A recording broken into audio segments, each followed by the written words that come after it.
नमस्कार, आप देख रहे हैं न्यूज 69 चैनल और मैं हूं आपके साथ अंकिता। चलिए रुक करते हैं खबरों की ओर। गृह मंत्री डॉक्टर नरोत्तम मिश्रा ने कांग्रेस पर तुष्टीकरण करने का आरोप लगाया है। बीजेपी स्टेट मीडिया सेंटर में पत्रकारों से बातचीत करते हुए गृह मंत्री डॉक्टर मिश्रा ने कहा कि कांग्रेस में भारी अंदरूनी कलह है। कांग्रेस लास्ट में फास्ट होने के चक्कर में कास्ट गेम खेल रही है। वही कारण है कि जिसके चलते कांग्रेस की सूची अब तक भी जारी नहीं हो पाई है। जो खुद की सूची जारी नहीं कर पाए वह भाजपा पर सवाल उठा रहे हैं। उन्होंने कहा कि कांग्रेस को यह मालूम है कि मुख्यमंत्री शिवराज सिंह चौहान प्रदेश की 8.5 करोड़ जनता के दिल में बसते हैं। वो बहनों के भाई हैं। कांग्रेस अब लास्ट में फास्ट होने के चक्कर में जाति का कार्ड खेल रही है। वहीं कांग्रेस नेता राहुल गांधी के मध्य प्रदेश प्रवास को लेकर तंज कसते हुए गृह मंत्री डॉक्टर नरोत्तम मिश्रा ने कहा कि भाजपा को राहुल गांधी के दौरे से कोई फर्क नहीं पड़ेगा। कांग्रेस के लोग मोहब्बत की दुकान में नफरत का सामान लेकर फिर रहे हैं। कांग्रेस के लोग पिछड़ों की बात कर रहे हैं, लेकिन पिछड़ों के कल्याण के कार्य नहीं कर रहे हैं। कांग्रेसी खुद की जाति बताने से परहेज करते हैं। भाजपा लगातार पिछड़ों के लिए कार्य करती है। गृह मंत्री डॉक्टर नरोत्तम मिश्रा ने मुख्यमंत्री के चेहरे को लेकर कहा कि भाजपा शीर्ष नेतृत्व के साथ जीत हासिल करेगा। वहीं एनआईए की आज हुई छापामार कार्रवाई को गृह मंत्री ने रूटीन कार्रवाई बताई। भोपाल से न्यूज 69 के लिए आदिल खान की रिपोर्ट। आपको अच्छा लगा कि बुरा लगा? जनता के अंदर जनता को अच्छा लगना चाहिए और अपन को। अतुल जी पूछिए। अतुल जी उसके संजय जी उसके बाद आते हैं। संभावनाओं पर प्रतिक्रिया लेते हो आप, अद्भुत कहो आप सब लोग। मैंने अभी संभावनाओं पर कोई कैसे प्रतिक्रिया दे दे? बिना खम्भे का आसमान खड़ा है, अगर गिर गया तो आप, मैंने बताया ना सैफ अली को, वैसे आप कर लो। बोलिए संजय। आभार है केंद्रीय नेतृत्व का, राज्य के नेतृत्व का। वो आपके द्वारा भेजे गए हैं कांग्रेस। अगर कांग्रेस मेरे हिसाब से चल रही है तो क्या बुराई है? बैठिए बैठिए। आपके द्वारा भेजे गए। मेरे हिसाब से अगर कांग्रेस चल रही है तो बुराई नहीं है। कमलनाथ कह रहे हैं कि भले ही नतीजे 3 दिसंबर को आए, लेकिन भारतीय जनता पार्टी ने अपनी हार मान ली, इसलिए भाजपा के मंत्री और विधायक अपने बंगले खाली करने लगे। ये बंगलों में झांकने कब से लगे? वो कब से झांकने लगे? वो ये उनका गलतफहमी है और अच्छा हो बनी रहे। और मैं आपको फिर बता रहा हूं, मेरे को आपने 15 महीने इस कार्यकाल में दोनों सरकारें देख ली आप सबने, तब भी मेरे को सुना होगा। और मैं हमेशा ये कहता हूं बोलने के बाद में कि उसके बाद आना, मैं 3 दिसंबर को फिर आना। भारतीय जनता पार्टी सरकार बनाने जा रही है, आप विश्वास करें मेरी बात का। मैं अतिशयोक्ति नहीं कह रहा आपसे।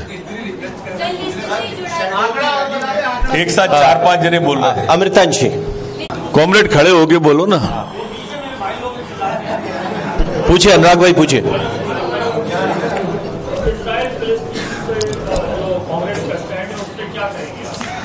मैं तो निंदा करता हूं उनकी इस तुष्टीकरण की राजनीति की, कांग्रेस की। जिस तरह से उन्होंने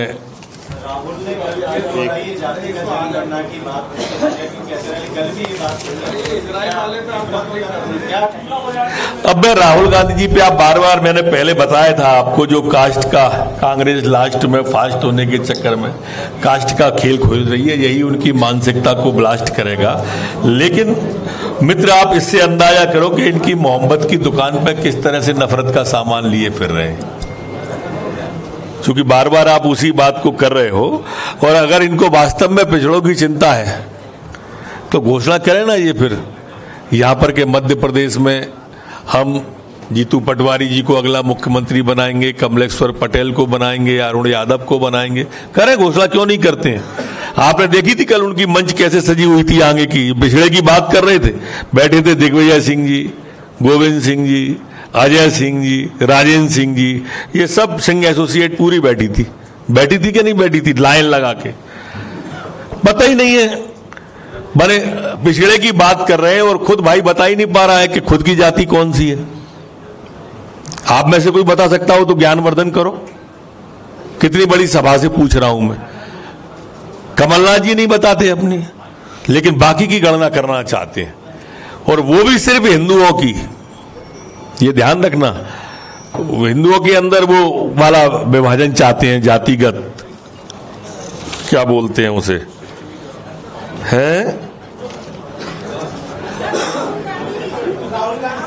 बहना बहना लाडली बहना। ठीक है, 1 मिनट। हाँ। जी,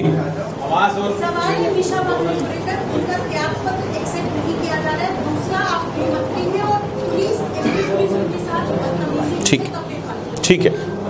राहुल गांधी ने प्रेस वार्ता में परिवारों से भी जाति अब इससे ज्यादा खराब बात क्या होगी राहुल गांधी जी की कि पत्रकारों से जाति पूछ रहे हैं। आप हर जगह विभाजन को आप उनकी को देखेंगे। राजनीति में वर्तमान में कांग्रेस के पास कोई मुद्दा नहीं बचा है। झूठ बोल बोल के पूरे देश में इतने एक्सपोज हो गए हैं वो कि उन्हें बात ही नहीं की कर्ज माफी की। पिछले चुनाव के जितने मुद्दे थे इनके, बेरोजगारी भत्ता देने का था, इस बार बात ही नहीं कर रहे हैं। किसान कर्ज माफी का बात ही नहीं कर रहे हैं। पिछली बार घोषणा पत्र में डाला था कि 51,000 बेटी की शादी पे देंगे, एक को नहीं दिया। पेट्रोल डीजल के दाम कम करेंगे, उल्टे बढ़ा दिए। इसकी कोई चर्चा की क्या इस बार? इस बार तो वो सिर्फ जातिगत विभाजन की बात करने आए कि किस तरह से आप सबके अंदर विभाजन की मानसिकता बने। सिर्फ इतनी सी मानसिकता को आधार बना के वो चुनाव लड़ रहे हैं। फिलिस्तीन का विषय क्या चुनावी विषय बनेगा? आ रहा है। ये जो जहां तक फिलिस्तीनी की आपने बात की है,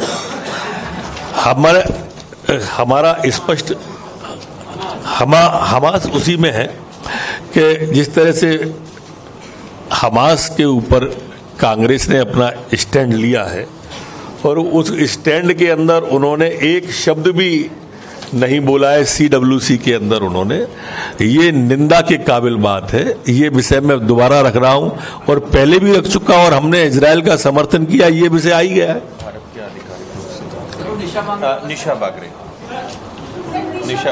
जारी कर रहे हैं, तो आप अपने हिसाब से शुभ देख कर ऐसा कर रहे हैं। जिन्हें सनातन की समझ नहीं है वो बात कर रहे हैं पितृपक्ष की। हम तो अपने पुरखों का सम्मान करते हैं और हम जानते हैं कि पुरखे धरती पे आते हैं, ये वो पक्ष है। हमारे धर्म में ही दिया जाता है पानी पुरखों को, और दूसरे धर्मों में दिया ही नहीं जाता है। वहां तो जेल में बंद था, उस बाप को भी कह दिया गया था कि इतनी पानी मिलेगा। और रही बात तो पितृपक्ष की परंपराओं की, तो ये वो परंपरा है जहां नया काम चालू नहीं करते हैं। हमारी सूचियां पिछले 1.5 महीने से आ रही हैं। ये तो वो सोचे जो सूची जारी नहीं कर पा रहे हैं।